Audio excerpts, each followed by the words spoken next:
Operation सिंदूर के वक्त जब टर्की और अजरबैजान जैसे जो देश हैं वो खुलकर पाकिस्तान के समर्थन में आए, तो उस वक्त भारत में एक सुर में आवाज उठी कि बॉयकॉट टर्की और अजरबैजान।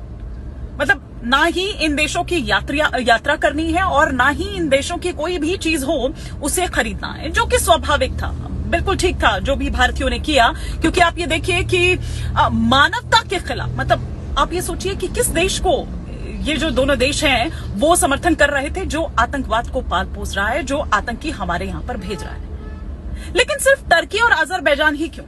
हम चाइना को क्यों भूल जाते हैं? हम चाइना को क्यों इग्नोर कर देते हैं? हम उसको क्यों नहीं चोट पहुंचाते? हम उसका क्यों नहीं बॉयकॉट करते हैं? जबकि टर्की और अजरबैजान से कहीं ज्यादा बड़ा खतरा तो चाइना है। आप ये देखिए कि किसे नहीं पता कि पाकिस्तान को चाइना ने सपोर्ट किया है। मतलब ऑपरेशन सिंदूर के वक्त क्या सिर्फ टर्की के ही ड्रोन यहां पर आए थे?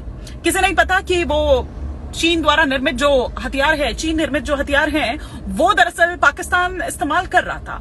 लगातार चाइना उसे वो हथियार भारत के खिलाफ मुहैया करा रहा था। ना केवल इतना, बल्कि एक रिपोर्ट तो ये भी कहती है कि दरअसल जो सैटेलाइट सहायता है वो भी चाइना पाकिस्तान के लिए कर रहा था। मतलब आप कुछ इस तरह से इसको समझिए कि पाकिस्तान के नकाब में उसके पीछे ड्रैगन ही बैठा हुआ था, जो हम पर हमला कर रहा था, हमारी जो सैन्य पोस्ट है उन पर हमला कर रहा था, या जो हमारे रिहायशी इलाके हैं उन पर हमला कर रहा था, उनको निशाना बनाने की कोशिश कर रहा था। वैसे चाइना की जहां तक बात है, वो हमेशा से ही भारत के लिए चुनौती रहा है, और हम कैसे उसको भूल सकते हैं, स्पेशली तब जब गलवान जैसा जो खूनी संघर्ष है वो हमने देखा हो। एलएसी पर बार बार लगातार जो चाइना है वो भारत के लिए मुसीबत ही खड़ी करता रहा है। आप ये देखिए कि किस तरह से जो इंफ्रास्ट्रक्चर है उसने एलएसी पर वो बना लिया है, जो आने वाले टाइम में, फ्यूचर में किसी भी तरह की परेशानी खड़ी कर सकता है। पीएलए की अगर मैं बात करूं, पीपल्स लिबरेशन आर्मी, तो वो पहले से कहीं ज्यादा आधुनिक हो गई है।